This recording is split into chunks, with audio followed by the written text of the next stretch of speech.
A graça e a paz do nosso lindo Jesus. Bom, quem tá com frio aí? Então eu vou dar uma forcinha pra você. Levanta aí, dá um abraço a alguém que você não deu um abraço ainda. Levanta, vamos aquecer. Levanta aí, irmão, levanta. Dá um abraço a alguém que você não abraçou ainda. Alguém que você já abraçou não vale, irmão. Dá um abraço, vamos esquentar. Esquenta aí, irmão. Esquenta aí, esquenta aí. Aleluia, aleluia, glória a Deus. Pronto. Aí, ó.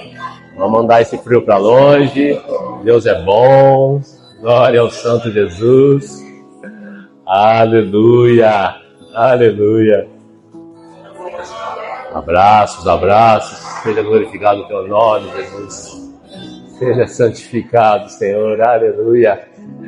Eita glória. Vamos lá, queridos. Sem mais delongas. A palavra de Deus diz que onde 2 ou mais estiverem reunidos, ali Ele estará e Ele está aqui. É um privilégio estar aqui porque Ele está aqui, amém? Queria que você abrisse comigo lá o livro de Mateus, capítulo 22. Mateus, capítulo 22, a partir do versículo 36. Mateus 22, a partir do versículo 36. Uma pessoa aborda o nosso Senhor e pergunta: Mestre, qual é o maior mandamento da lei? E Jesus responde: ame o Senhor, o seu Deus, com todo o seu coração, com toda a sua alma, com todo o seu entendimento. E o versículo 37, o versículo 38 diz assim: este é o primeiro e maior mandamento. Só que Jesus não para por aí. Ele adiciona no versículo 39: e o segundo semelhante a esse é: ame o seu próximo como a você mesmo. Queridos, quem é o seu próximo? É o seu próximo. É aquele que está perto. Você sentiu esse abraço que você deu agora há pouco? Esse é o seu próximo. É o seu irmão aqui na igreja, são seus pais, seus filhos, seus familiares, as pessoas do trabalho. Esses são os seus próximos. Os temas anteriores, e eles me parecem que vêm construindo algo, são unidade, perdão e intimidade. E hoje nós começamos a série Chamados para Frutificar. Irmão, aqui o Senhor manda você amar o seu próximo como a si mesmo. Então é impossível amar o seu próximo sem estar próximo. Porque a igreja online é bem legalzinha, né, irmão? Ouvir a pregação, eu amo ouvir a pregação no YouTube. Mas estar junto, isso é unidade. Igreja online não existe, irmão. O que existe é a igreja que transmite os seus cultos, as palavras online, mas igreja é estar junto, isso é unidade. E quando a gente vive em unidade, acontece algo fantástico. Treta. Tá treta lá, irmão? Viver junto.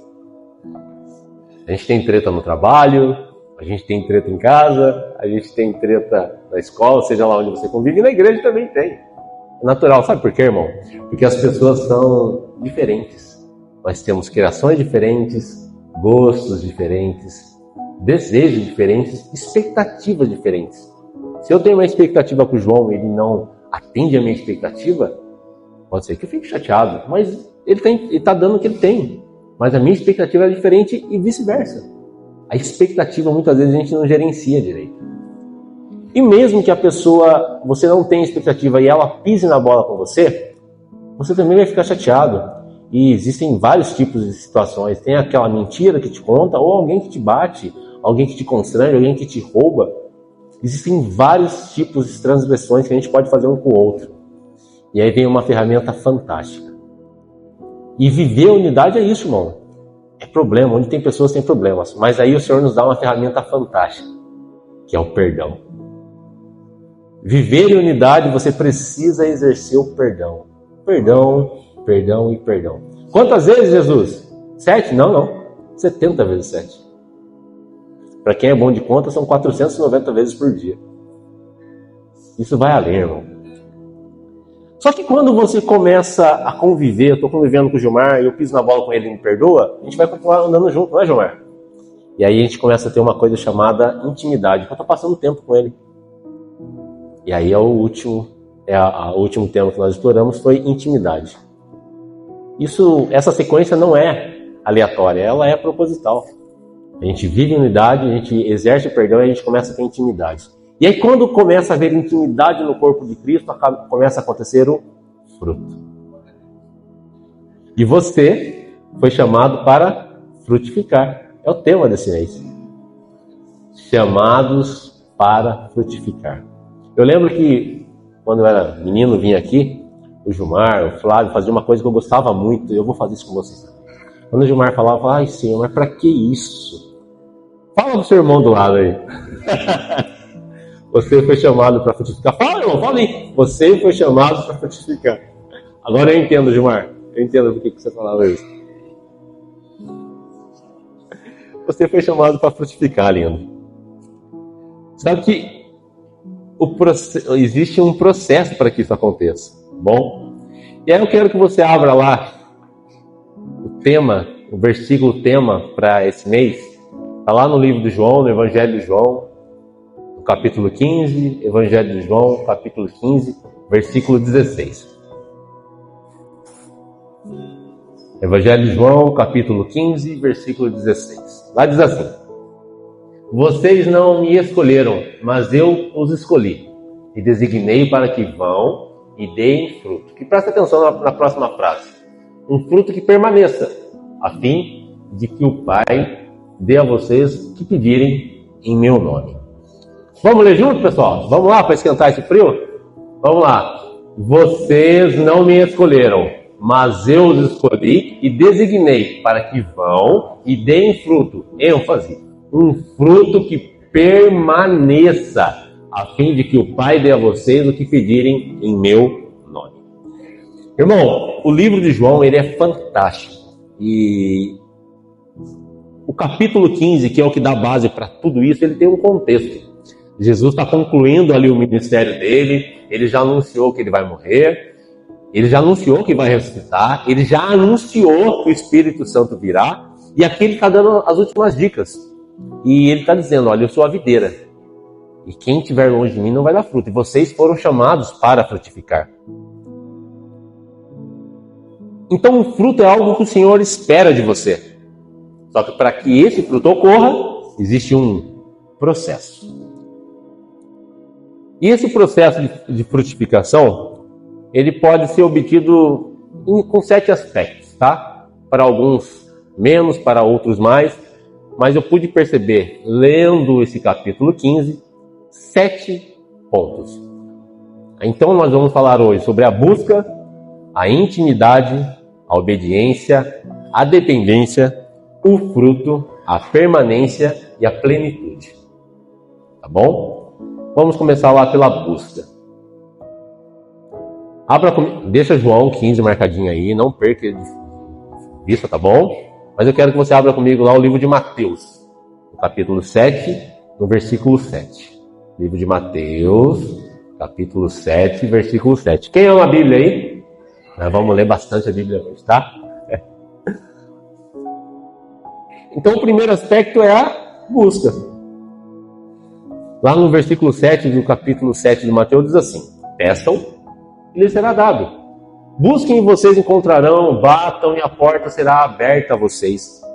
No próximo, pois todo aquele que pede, recebe o que busca, encontra, e aquele que bate a porta será aberta. Irmão, se você buscar, você vai encontrar. Legal, mas e aí? Como é que você busca? Existem 3 passos, 3 bases para você encontrar. Primeiro passo, leitura da palavra. Se você não ler, você não vai saber quem Deus é, você não vai saber o que Ele quer de você, e você não vai saber quais são as promessas dele para você. E se você não souber quem Deus é, você não sabe quem você é, porque a sua identidade vem dele. Você é filho dele, amém? E aí, você leu a palavra, legal, então conheci. Não, mas aquilo não é para você conhecer, ter conhecimento para vomitar nos outros. É para a palavra te confrontar. E como que ela vai se aperfeiçoar dentro de você? Através da oração. Você quer buscar? Ora. Gaste tempo em oração. A palavra de Deus diz que você deve orar em todo tempo, sem cessar, mas que você deve ter um tempo reservado com o Senhor. Está lá em Mateus 6. Fecha a porta do seu quarto, da sua sala, do seu banheiro, do seu quartinho de bagunça e vai orar, irmão. Então você ouviu a palavra e você trouxe as suas súplicas ao Senhor. E não é chegar soberano, excelso Deus. Não, isso é discurso. Você vai chegar sobre ele, diante da presença dele. Senhor, fiz besteira de novo. Senhor, pisei na bola de novo. Senhor, eu não suporto aquele irmão, Deus. Me ajuda. Porque esse é quem você é. Querido, ele sabe quem você é. Não adianta você chegar com um discurso bonito, com palavras bonitas. Não. Se derrame diante dele. Senhor, eu tenho esse pecado, eu tenho essa dificuldade, eu não consigo cumprir essa questão. E ele vai te atender. E uma maneira, além disso, além da palavra, além da oração, é o jejum, irmão. Irmão, ele espera que você jejue. Porque isso você está dizendo, Senhor, eu abro mão daquilo que eu mais, entre aspas, preciso, que é comer, para me submeter aqui, para que eu tenha mais do Senhor. Palavra, oração e jejum. Isso é o primeiro passo para a busca.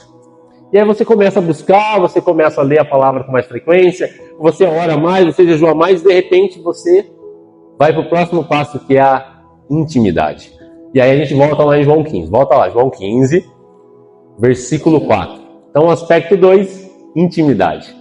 E aí, lá no aspecto 2, João 15, versículo 4, diz assim: permaneçam em mim e eu permanecerei em vocês.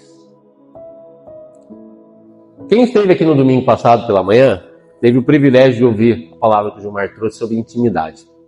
E o Gilmar trouxe um conceito que eu até então não conhecia e aquilo explodiu minha cabeça. Sobre os níveis de intimidade. Irmão, existem níveis de intimidade. E a gente está falando sobre o contexto ali de Jesus. Existe a multidão que de vez em quando ouvia o que Jesus falava e estava ali próximo, mas ouvia de vez em quando, outras vezes não ouvia. Esse é o mundo que ouve falar sobre Jesus, mas não conhece de fato. Agora existe um outro nível de identidade, que é o próximo, que é o dos 70. Os 70 estão ali ouvindo com mais frequência, conhecem, mas falta alguma coisa ainda. E aí a gente avança para o próximo nível, são os 12. Os 12 apóstolos que estão ali ouvindo frequentemente o que o Senhor está falando. E eles estão crescendo em conhecimento, conhecendo mais do Senhor Jesus. Só que tem algo a mais, que são os 3. Pedro, Tiago e João. Os únicos que viram o milagre da ressurreição da filha do... Como é que é o nome dele? Senhor, esqueceu. Do Jairo. Ó, fugiu. Do Jairo.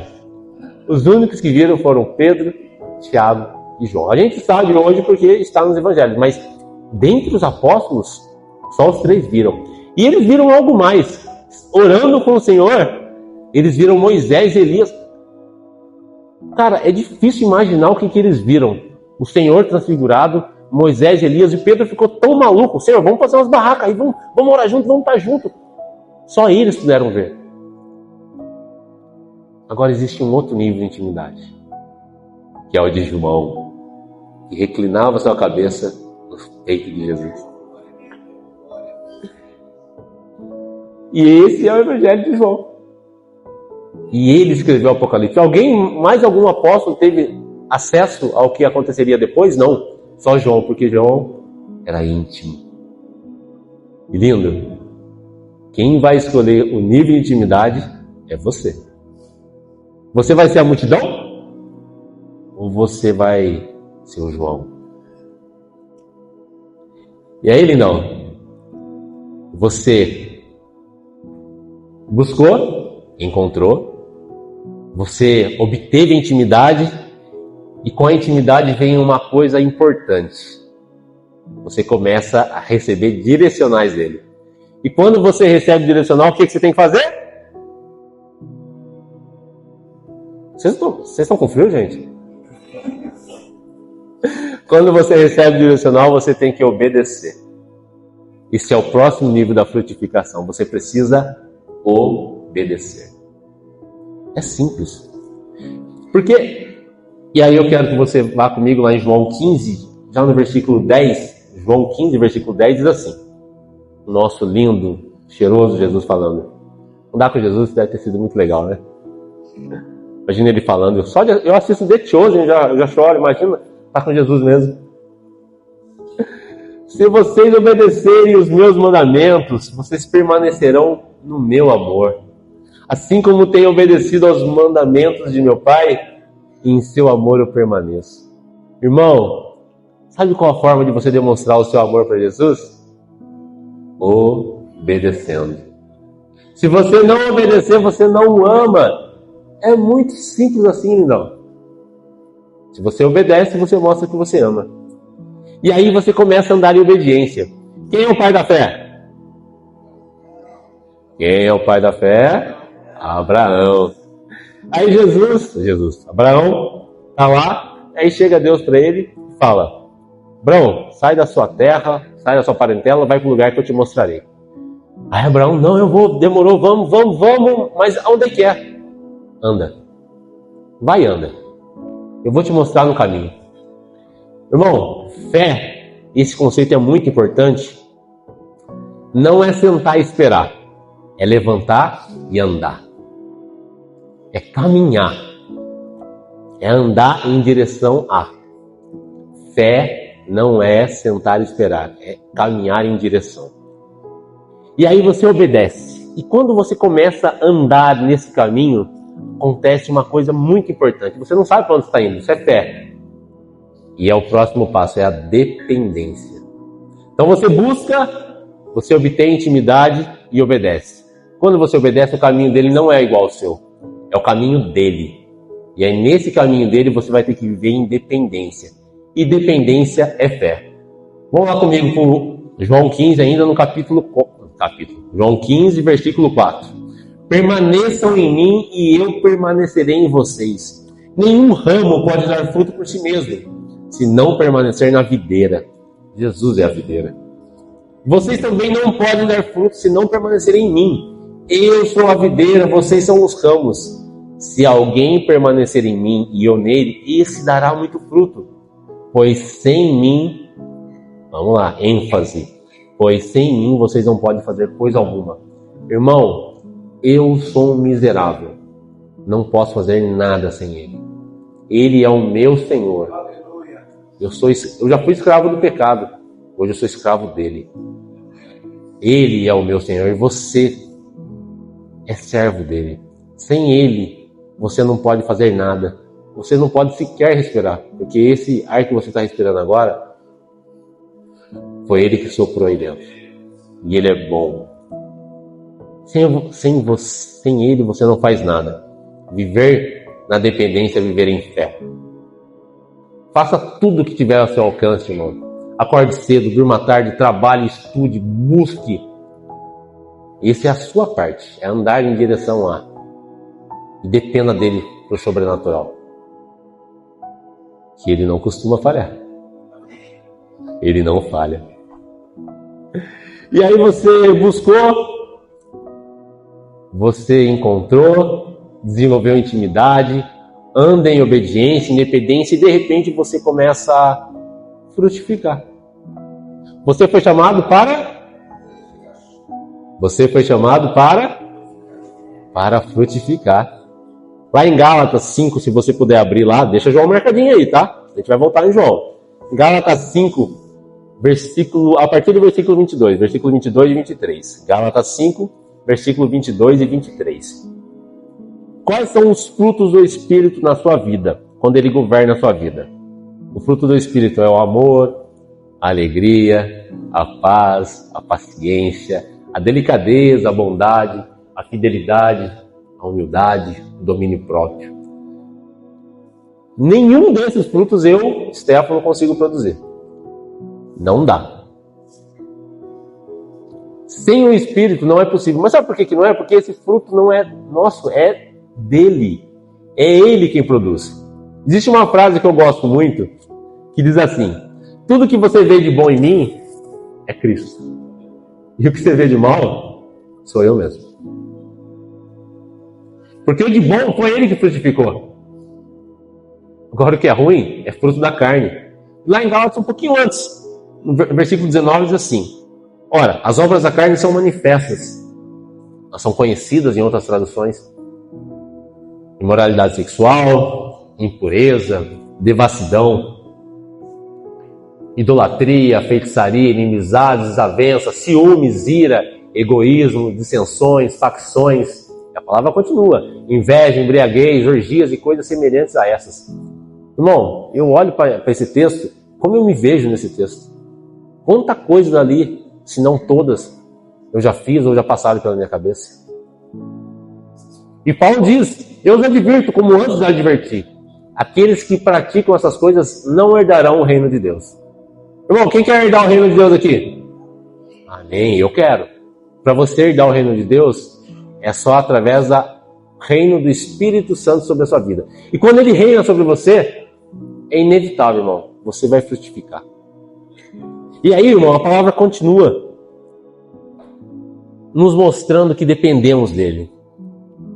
Só que se você for lá em João 15, a gente vai voltar para o versículo 4, ele vai dar ênfase em algo muito importante, que é a permanência. Ah, quer dizer que não é só dar fruto? Não, você tem que permanecer frutificando, porque você foi chamado para frutificar um fruto que permaneça. E a permanência é o sexto aspecto. E tem uma ênfase aí. Lá no versículo 4 diz assim: permaneçam em mim e eu permanecerei em vocês. A gente já pula para o 5. Eu sou a videira, vocês são ramos. Se alguém permanecer em mim, eu nele, e eu nele, esse dará muito fruto. Versículo 6. Se alguém não permanecer, será jogado fora. Versículo 7. Se permanecer em mim, eu quero que você preste muita atenção na sequência desse versículo. E as minhas palavras permanecerem em vocês, pedirão o que quiserem e lhes será concedido. Ah, então, irmão, já sei. Eu vou permanecer nele, vou pedir um carro zero. Legal, pedir um carro zero e vou esfregar na cara daquele irmão. A minha vingança vai ter sabor de mel. Vai ser concedido, irmão? Não. Você está pedindo errado. Você está pedindo para você está pedindo para os frutos da carne. Se vocês permanecerem em mim e eu em vocês, a sua vontade vai estar alinhada com a dele. Então, quando você pedir, já é a vontade dele. Senhor, me dá mais condições de abençoar pessoas, me dá sabedoria para falar com aquele irmão. Pum, concedido. Irmão, me dá mais recursos para abençoar o ministério. Pum, concedido. Senhor, me dá sabedoria para cuidar da minha família. Pum, concedido. Porque a sua vontade está alinhada com a dele. Irmão, é isso que é ele permanecer em você e você nele. E lhe será concedido, irmão. E ele sabe daquilo que você precisa. E aí, voltando na ênfase, versículo 9: como o Pai me amou, assim eu os amei. Permaneçam no meu amor. Versículo 10: se vocês obedecerem aos meus mandamentos, permanecerão no meu amor. Irmão, 6 vezes. Permaneça, permaneça, permaneça. E essa ênfase não é aleatória, não é à toa. É para que você preste atenção, você precisa permanecer. E aí, linda, quando você permanece, você vai alcançar a plenitude. Isso você não precisa abrir, eu vou ler para você. O livro de Neemias, no capítulo 8, no versículo 10, diz assim: a alegria do Senhor é a nossa força. E lá em João 15, 11, está descrito que, dessa forma, João 15, 11: tenho-lhe dito essas palavras, para que a minha alegria esteja em vocês, e a alegria de vocês seja completa. Irmão, quem quer alegria aqui? Quem quer felicidade? Irmão, todo dia nós acordamos em busca disso. Nós achamos que, para os mais jovens, um namorado, uma namorada, aquele que já namora, eu vou casar. Aquele que já casou, eu quero uma casa. Aquele que já tem a casa, eu quero ter filhos. Aquele que tem filhos, eu quero mais filhos. Irmão, todas essas coisas são boas. Elas são boas, mas nada disso vai lhe trazer plenitude. Aonde está a plenitude do Senhor? Nele. Ele é a alegria. Ele é o contentamento. Ele é a segurança, Ele é o refúgio, Ele é.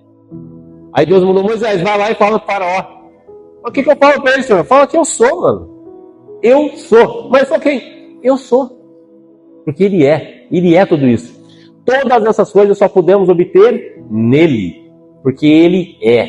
E a alegria sua, a minha alegria, ela só pode ser completa nele. Então, irmão, organiza a sua vida em prioridades. E a gente volta lá em Mateus 22. Busque o Senhor de todo o seu coração, de todo o seu entendimento. A prioridade é Deus, é o Senhor. Versículo 39. Ame seu irmão como a ti mesmo. O próximo é a próxima prioridade é o seu próximo. É a sua família, são os seus, são as pessoas. Seu primeiro ministério, homem, seu primeiro ministério, mulher, é a sua família. Se você não cuidar bem dos seus, como você vai cuidar dos outros? Depois vem a sua saúde. Peraí, Stefano, saúde? Porque se você não cuidar bem do seu corpo, como que você vai adorar a Deus da maneira certa? Você é templo do Espírito Santo. Como que você vai cuidar da sua família? Como que você vai trabalhar? Cuide bem do seu corpo, durma bem, descanse, coma bem, se alimente. Irmão, e depois que você tem a saúde legal, são as pessoas, é o seu ministério, é o seu propósito. São as outras coisas. Mateus 6, escreve lá, busque o reino do céu e todas as outras coisas lhe serão acrescentadas. Busque primeiro o reino do céu, as outras coisas lhe serão acrescentadas. Mas, Stefano, elas não são importantes? Elas são importantes. Trabalhe, acorde cedo, busque. Invista no seu relacionamento, leia, veja vídeos no YouTube, procure alguém que possa te ajudar, procure um irmão que você possa confessar o seu pecado. Isso é plenitude. Mas acima de tudo isso é o Senhor. As outras coisas, elas vão ser acrescentadas. E quando você estiver andando na direção dele, ele vai te falar, faz isso, não faz aquilo. Sabe, essa ação, para de fazer isso. Isso vai melhorando a sua vida. E os frutos serão para essa terra também. Então, irmão, busque, ande em intimidade, viva em obediência, viva em dependência. Você vai frutificar, mas permaneça, irmão. E aí você vai viver a plenitude do que o Senhor tem para você. Se você ler o capítulo 4 de Efésios, Paulo falando a respeito da comunhão, tudo é de explodir a cabeça da gente. Porque além, o mais importante é estar no Senhor, a sua plenitude como pessoa, ela só vai acontecer na comunhão. Engraçado, né? Sabe por quê? Porque o fruto da sua vida, irmão, não é para você comer. O fruto é para o outro. Alguém já viu uma bananeira comer a própria banana? Não. É outra pessoa que come a banana. A mangueira, a manga e assim por diante. O fruto é para o outro. Você vai ser beneficiado pelo amor, a alegria, a paciência, a delicadeza, a bondade, a fidelidade, a humildade, o domínio próprio. Sim, você vai. Mas o seu próximo é o que vai comer mais desse fruto. E sabe o que é legal? O que vai te alimentar é o fruto do outro. É o fruto do João que vai me alimentar. O fruto do meu irmão Henrique. Irmão, plenitude é comunhão. Plenitude é a alegria do Senhor. Mas a plenitude, o fruto que você foi chamado para frutificar é nele. Irmão, hoje, na internet, existe algo... Muita gente fala que eu vou destravar você para você encontrar o seu propósito. Toma banho gelado, acorda cedo. Cara, existem diversos métodos. Mas o único que pode destravar foi aquele que te fez. O Senhor Jesus. Ele conhece cada engrenagem, cada neurônio, cada célula. Ele sabe como te destravar. E ele te destrava com comunhão. Ele te destrava quando ele te fala, perdoa e você perdoa. Ele te destrava em todos os aspectos. Porque existe um propósito para todas as coisas.